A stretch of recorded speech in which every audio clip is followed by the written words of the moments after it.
Particulièrement dans la sous-région, nous avons les mêmes difficultés.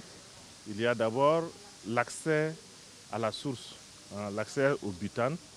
Et la plupart de nos de nos pays sont obligés d'importer le butane. Et ensuite, il se pose le problème des capacités de stockage. Nous avons des insuffisances au niveau des capacités de stockage. Et au niveau de la distribution, il y a le problème de la subvention qui se pose.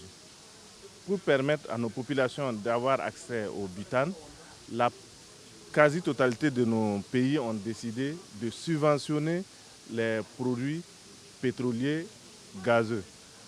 Néanmoins, nous n'avons pas les mêmes politiques de subvention, ce qui fait que d'un pays à l'autre, la différence de prix est parfois énorme. La conséquence, c'est qu'il y a une forte circulation des bouteilles entre les frontières, donc ce qui fait que les subventions des différents pays ne bénéficient pas toujours aux populations du pays. Voilà, ça ce sont les principales difficultés que nous rencontrons. Donc le fait de nous rencontrer nous permet effectivement de parler le même langage et de voir comment est-ce que nous pouvons harmoniser nos différents points de vue et politiques de façon à permettre à ce que ce secteur puisse continuer son essor. En fait, quand nous parlons de déforestation et de distribution de gaz, la distribution de gaz vient pour ralentir le phénomène de déforestation que nous connaissons. Les différents pays connaissent ce phénomène de déforestation et c'est pourquoi nous travaillons à ce que le gaz soit disponible, que le gaz puisse remplacer les produits ligneux, et à savoir le bois de chauffe, le charbon et autres. Donc, pour nous, c'est un défi. Il faut que les consommateurs puissent avoir accès au gaz, de façon à ce qu'ils ne fassent plus recours au bois.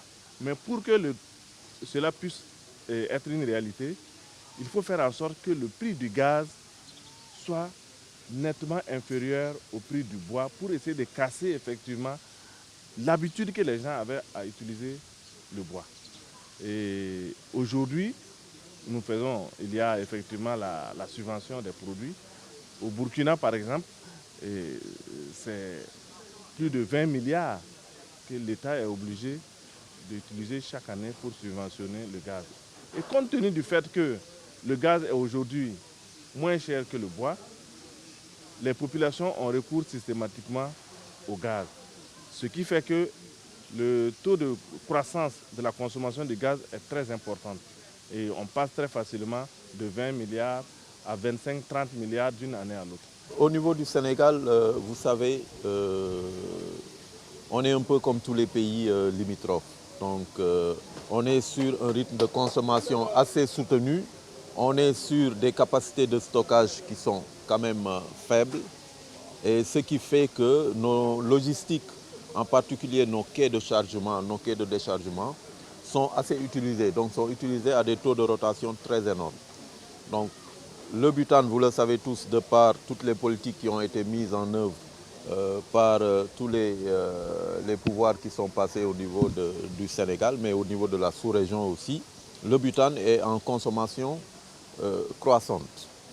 C'est dû à la politique de déforestation, c'est dû aussi aux incitations que l'État met en place pour éviter ou bien pour susciter les ménages à consommer le butane à la place du kérosène ou du pétrole lampant ou du charbon, n'est-ce pas?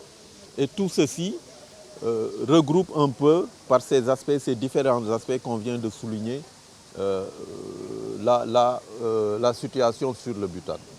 Les nouvelles découvertes de gaz vont certainement permettre de prendre un dessus sur la situation. Parce qu'aujourd'hui, le gaz qui va être mis sur le marché pourra progressivement prendre une certaine part sur la part globale qu'occupait le butane. Ça, c'est une réalité.